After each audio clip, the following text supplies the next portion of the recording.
good at interviews, just so you know. You can't be as bad as Ken. Ken, like you talk to him and he gets so excited about things and so elaborate, and I give him lead-in questions to like certain things, and he just like things that I know that he's talked about before, completely misses it, goes off on like, and just so like, oh my goodness, Ken. I'll try not to do that to you. All right. So, state who you are. Well, my name is Gary Edwards, and I'm old. I've done a lot of things in my life. I've held a lot of positions. I've done woodworking since I was 12 years old, and even owned a cabinet shop at one time. So what has paid me money has given me a lot of pleasure and satisfaction too. What else would you like to know? Do you have a social media, anything for the viewers watching to get a hold of you if they like something? You could email me. I've gotten off of Facebook a long time ago, and that's the only one I'd ever really been on. But I can be emailed at gweatrocky@hotmail.com. What inspires your work? What inspires my work? That's a tough question. I think material to be used. I can pick up a piece of wood, just an ordinary piece of wood, and I can see something in that wood. I don't think you can improve upon wood. God made it that way, and it is beautiful by design, and it's hard to improve on it, but all you can do is try to bring out its beauty in a different form.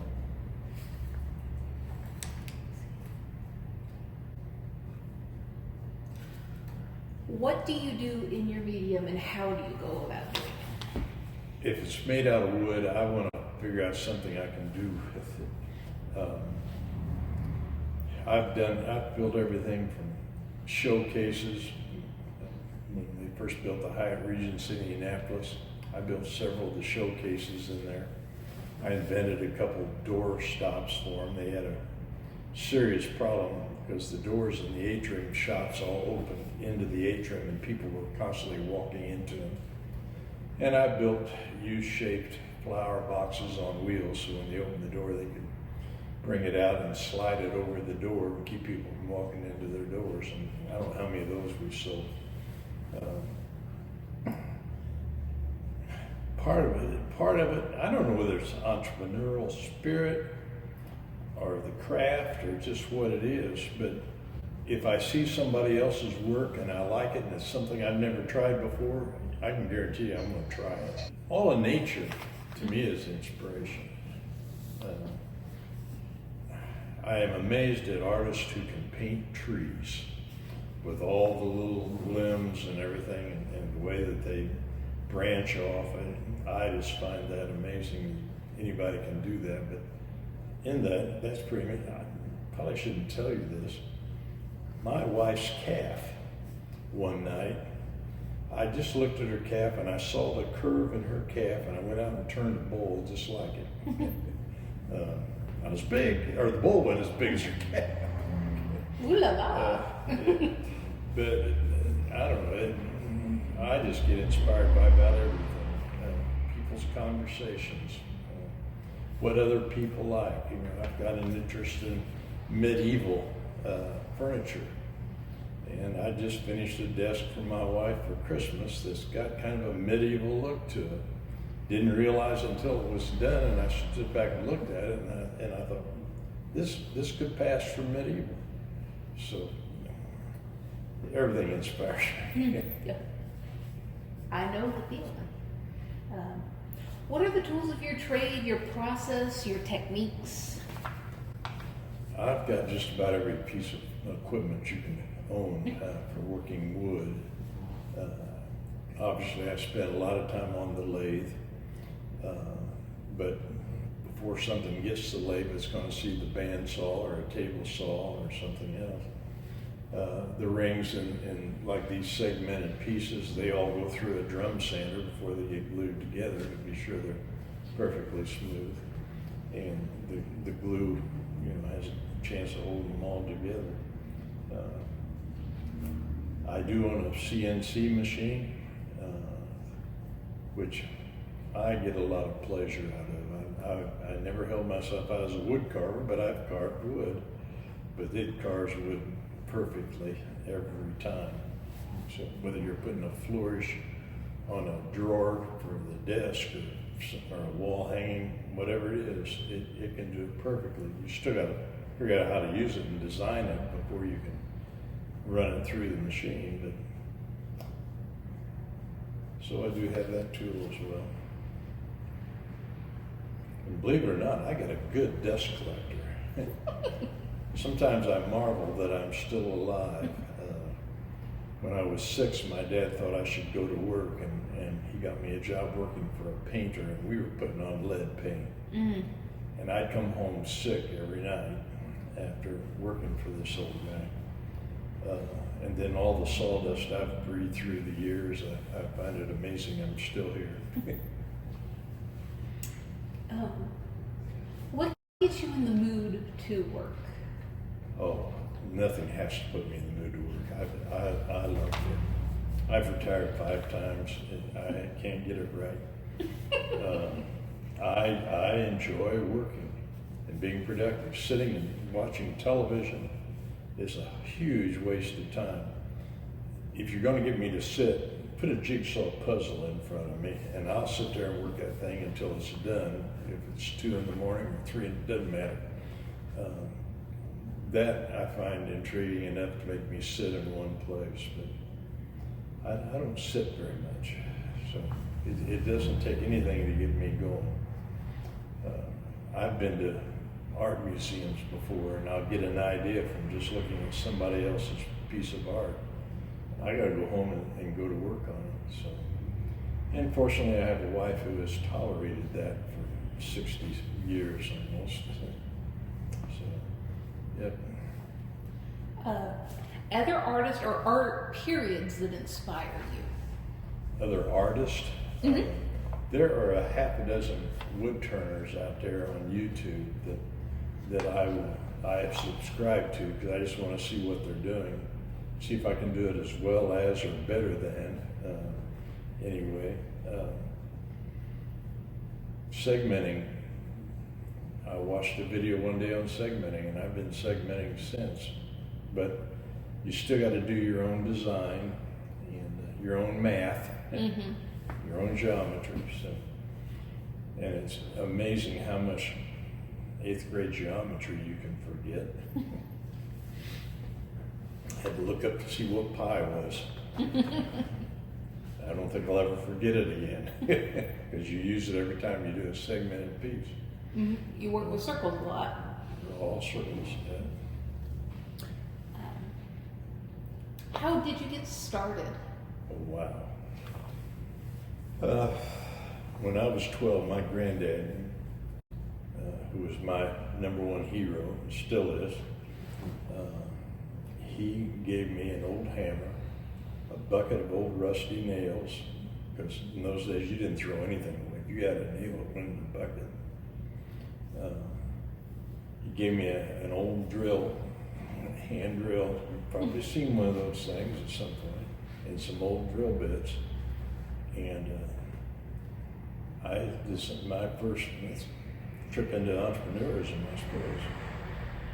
Went down to the grocery store, and they still sent crates, oranges in crates, fruit came in crates, just real thin 1/4 inch pine. And I designed 3 different birdhouses, and I built birdhouses, and people were buying them from me as quick as I could make them. And so I got rewarded for my early interest in wood. Did everything I could to get my son interested in wood, and when he was probably in the 6th or 7th grade, he said one day, "Dad, I want to make some money." And I said, "Well, let's go out, I'll build a couple jigs, you can build birdhouses and sell them to the neighbors. And so one weekend, I don't know how many birdhouses we made, but a bunch. And I thought, I got him hooked. He went out and sold them, and then he came back and he said to me, Dad, I told Mrs. Adams we'd build her a mini barn. And shortly after that, I built several mini barns, and he lost his interest in working. He would rather play baseball, which was profitable for him, but he'd rather do that than work with wood. So I kind of lost that war, but just a very early start. So I don't know whether it was the art that drew me in, or it was the money that drew me in, and the art came later. I'm not sure, but it's been a part of my life. It seems forever now.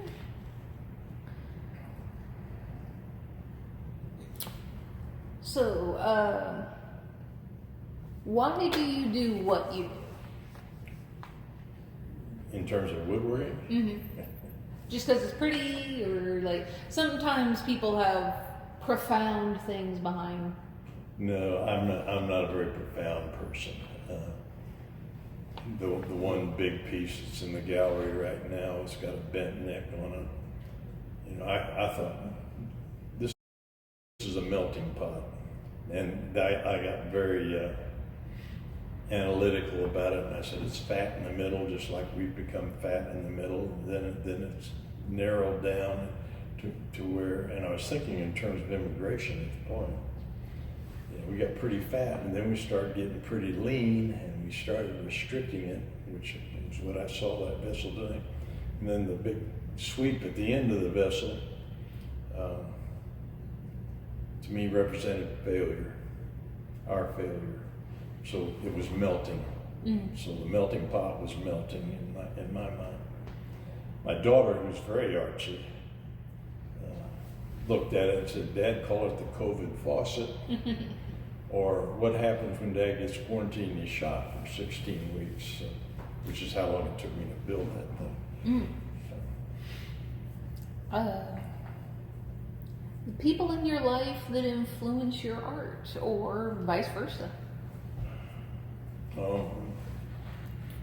My mother had some influence on me. At an early age, she thought I should be an artist. And so she bought all these art books, you know, how to draw faces and hands and feet and all that stuff. And I got bored to death with that pretty quick. And I could not translate to my hand, to a pencil or any other medium, what I could see in my mind. With wood, I can do that, but on paper, I couldn't do that. So there was some influence there. And again, I don't know whether it was the money that drew me in or the art. Now I do it for nothing. You know, I have stuff in the gallery because I just love talking about it and how it happens, how it's done. Whether anybody buys it or not, I don't even care. So.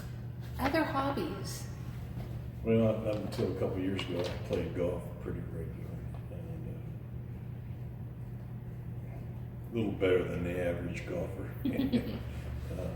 but not a whole lot better. But age has caught up with my golf game, and so I've given that up.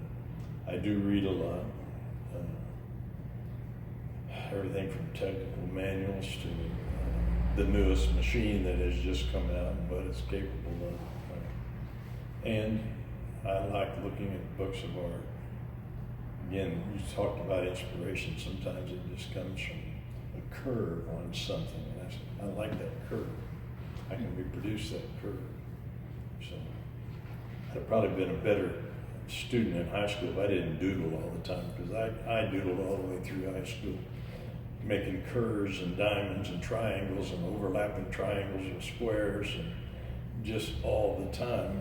I've been intrigued with that kind of design. What words would you like to leave viewers with? Find what it is you love to do and do it all the time. whether it's art or your job or your family, whatever it is, find something you love to do and then do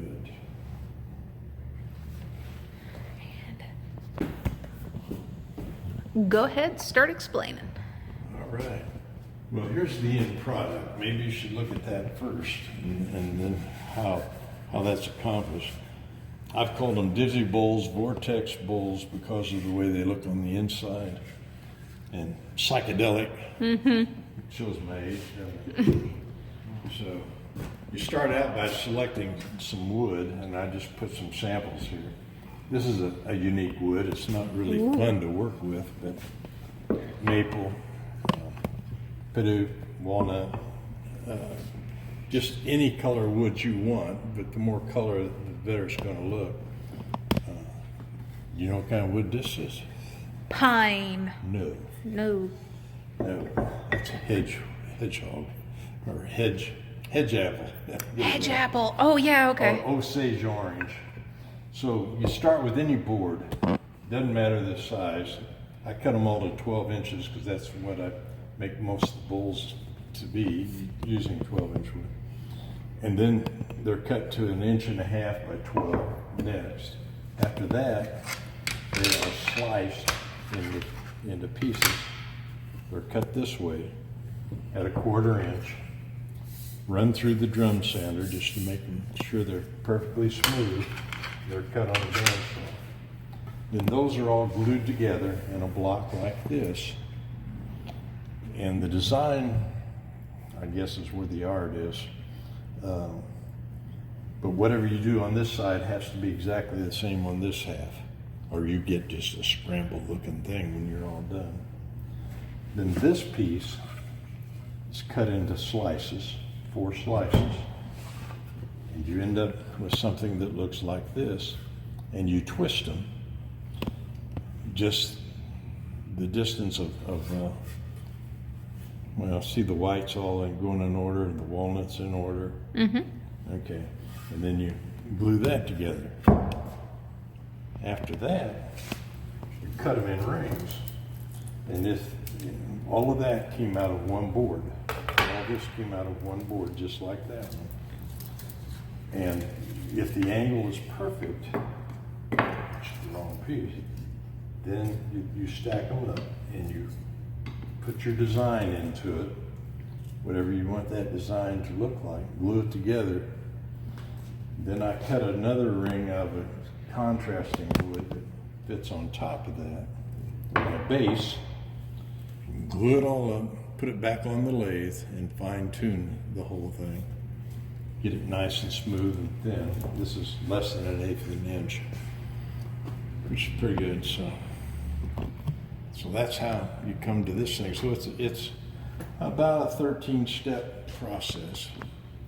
I think there's probably 6 or 7, maybe 8 coats of lacquer on top of that. It's done.